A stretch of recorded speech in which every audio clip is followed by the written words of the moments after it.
Welcome to an episode of Potion Sword Run. I'm Original Seed, and I hope you're having an awesome day. I'm having a good one. The sun is shining through. I woke up feeling pretty good. My cats are healthy. My dog is still napping, which means I don't have to go outside in the cold right now.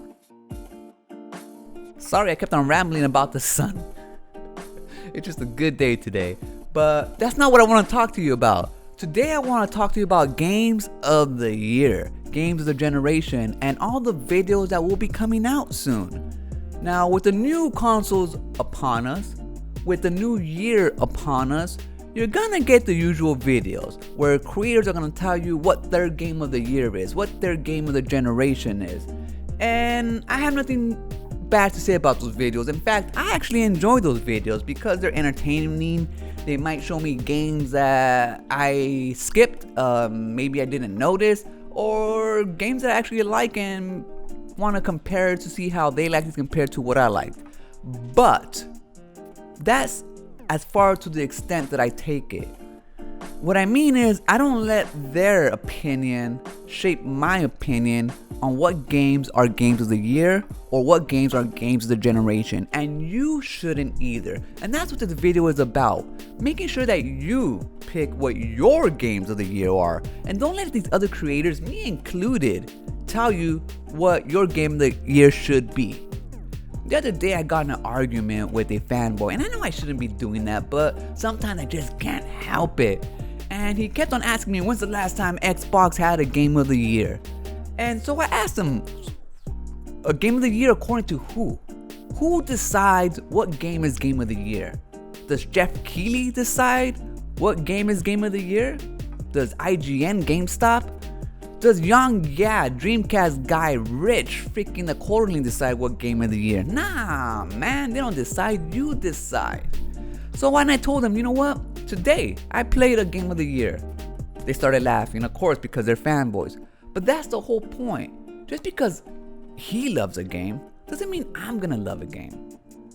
In fact, one of the best games of the years, a couple years ago, was Red Dead Redemption 2.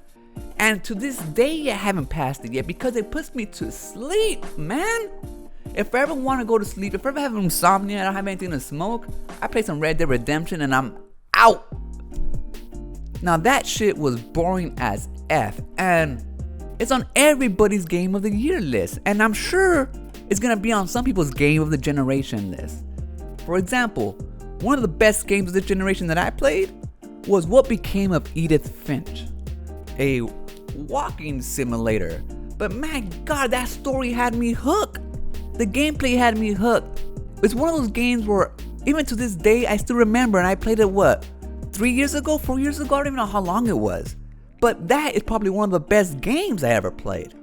But you're not gonna find that on a lot of other people's game of the year list, because it don't turn heads, it's not flashy, it's not AAA. And that's what you're gonna find. You're gonna find a lot of AAA games, and you're gonna find a lot of indie games that were big hits. But you're never gonna find those special titles, the ones that actually you might connect with, because that's a special bond that you have with the video games that you play. That special bond that nobody else can replicate. Those type of bonds is what pretty much shapes what your games of the year or generations are. And how can we expect other people to feel your emotional journey through video games? You just can't. But like I said, I really do like watching those videos just because I like watching video game content. I like seeing other people's opinions. But I also take it with a grain of salt. I don't take their word as gospel, and neither should you. Now that's gonna do it for this episode. Remember, when you're just a fan and you find yourself out there trying to buy your next game with your hard-earned money, only to get recommendations from your favorite creator telling you to buy Red Dead Redemption 2, run.